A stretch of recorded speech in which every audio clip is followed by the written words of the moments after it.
શિયાળામાં લોકો પોતાના ડાયટને લઈને ખૂબ સજાગ રહે છે। ખાસ કરીને શરીર ગરમ રહે, ઉર્જાવાન રહે તેવો આહાર પોતાના ડાયટમાં લોકો સમાવિષ્ટ કરતા હોય છે। તો ચાલો આજે જાણીએ કે એવા કયા ફૂડ્સ છે જે તમે પોતાના ડાયટમાં સામેલ કરશો તો તમારી ઇમ્યુનિટી તો વધશે જ, પણ સાથે તમને થશે ઘણા ફાયદા। શિયાળાની ઋતુમાં શરીરને ઉર્જાવાન અને ગરમ રાખે તેવા ખોરાકનો આહારમાં સમાવેશ કરવો જોઈએ। ચાલો જાણીએ આ ફૂડ્સ વિશે। બાજરાનો રોટલો। શિયાળાની ઋતુમાં બાજરાના રોટલાનું સેવન ખૂબ જ ફાયદાકારક છે। શિયાળામાં બાજરાનો રોટલો ખાવાથી શરીર ગરમ રહે છે અને શરીરને શક્તિ પણ મળે છે। બાજરીમાં પૂરતા પ્રમાણમાં કેલ્શિયમ, વિટામિન્સ, ફાઇબર અને પ્રોટીન હોય છે, જે શરીરને એનર્જી આપવા અને તેને મજબૂત બનાવવા માટે ફાયદાકારક છે। શિયાળામાં શરીરને ગરમ અને મજબૂત રાખવા માટે બાજરાના રોટલા ખાવા જોઈએ। ખજૂર। શિયાળામાં ખજૂર ખાવાથી શરીરની આંતરિક શક્તિ વધે છે અને શરીર ગરમ રહે છે। ખજૂરમાં vitamin A, vitamin B, magnesium અને પોટેશિયમ જેવા વિટામિન્સ પૂરતા પ્રમાણમાં હોય છે। શિયાળામાં રોજ ખજૂર ખાવાથી શરીર ગરમ રહે છે અને શક્તિ મળે છે।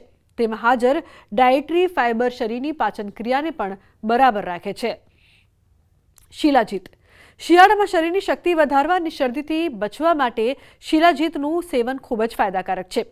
શિલાજીતમાં હાજર ઝીંક અને જિન્સેંગ જેવા તત્વો અને ગુણધર્મો શરીરને આંતરિક શક્તિ આપે છે અને તેને ઠંડીથી બચાવે છે। શિયાળામાં તમે દૂધ અથવા મધ સાથે શિલાજીતનું સેવન કરી શકો છો। મધ અને દૂધ। શિયાળાની ઋતુમાં મધ અને દૂધનું સેવન ખૂબ જ ફાયદાકારક છે। ગરમ દૂધમાં મધ મિક્સ કરીને પીવાથી તમને ઘણા ફાયદા થાય છે। તેમાં રહેલા ગુણ શરીરને શરદી અને ચેપ વગેરેથી બચાવવાનું કામ કરે છે। શિયાળામાં શરીરને શક્તિ આપવા અને તેને ગરમ રાખવા માટે મધ અને દૂધનું સેવન ખૂબ જ ફાયદાકારક છે। ગોળ।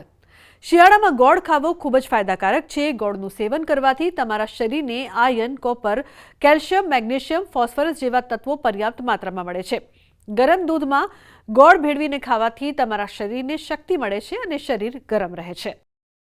શિયાળો એ તમારી ઇમ્યુનિટીને બૂસ્ટઅપ કરવા માટેની સૌથી મહત્ત્વની ઋતુ છે। આ દરમિયાન લેવામાં આવતો ખોરાક તમારા બોડીને આખા વર્ષ દરમિયાનની રોગપ્રતિકારક શક્તિ પૂરી પાડે છે।